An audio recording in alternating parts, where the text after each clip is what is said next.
Nakakatakot ang Philadelphia 76ers dahil unti-unti na nilang ibinabalik ang dating lakas kung saan sila kilala bilang isang lehitimong playoff contender. Muling pinapaalala ni Joel Embiid kung bakit siya naging former MVP matapos pamunuan ng Sixers sa panalo kontra New York Knicks, kung saan nagtala siya ng 26 na puntos at 10 rebounds. Samantala, grabe rin ang ipinakitang performance ni Tyrese Maxey na kumamada ng 36 na puntos at 8 rebounds, dahilan para tuluyang matambakan ang Knicks kahit pa may Jalen Brunson at Karl Anthony Towns ang kanilang lineup. At isipin niyo mga idol, bukod kina Embiid at Maxey, may mga sandata pa ang Sixers tulad ni Paul George at VJ Edgecombe, dahilan kung bakit lalong nagiging delikado ang koponang ito habang papalapit ang mas mabibigat na laban. Kayo mga idol, sa tingin nyo ba handa na ulit ang Sixers na maging seryosong banta sa playoffs o kailangan pa nilang patunayan ang consistency nila laban sa mas malalakas na teams? Samantala, pinapatunayan naman ni Jaylen Brown kung bakit karapat-dapat siyang mapasama sa usapan ng MVP ngayong season. Sunod-sunod ang malalaking numero na kanyang ginagawa para sa Boston Celtics, pero tila nananatiling tahimik ang diskusyon pagdating sa isang one-time NBA champion.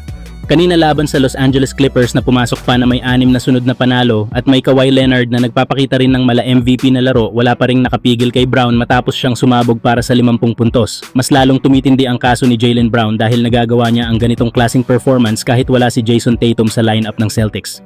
Kayong mga idol, sa tingin nyo ba panahon na para seryosohin ang pangalan ni Jaylen Brown sa MVP conversation ngayong season o may kailangan pa ba siyang patunayan laban sa iba pang superstars ng liga? Samantala, tahimik naman ang naging laro ni DeAndre Ayton kahapon para sa Los Angeles Lakers. Sa halip na dominasyon sa loob, kakaunti ang touches, kakaunti ang tira at halos hindi naramdaman ang presensya niya sa opensa. At dito na nagsimulang magtanong ang marami, bakit parang nawawala si Ayton sa sistema ng Lakers? Dahil matapos ang laro, lumabas ang malinaw na mensahe mula kay Lakers head coach JJ Redick. Ayon sa kanya, kailangang mas maaga at mas malinaw na maipasok si Ayton sa daloy ng opensa. Hindi lang daw ito responsibilidad ng sentro kundi ng buong koponan dahil kailangan nilang gumawa ng mas mahusay na paraan para agad siyang mabigyan ng bola. Makikita ito sa naging numero ni Ayton kahapon, 4 na puntos at 6 na rebounds lamang at 2 sa 4 lang ang kanyang field goal attempts. Para sa isang big man na inaasahang magiging sandigan sa loob, malinaw na kulang ang mga pagkakataong ibinigay sa kanya lalo na sa opening minutes ng laro.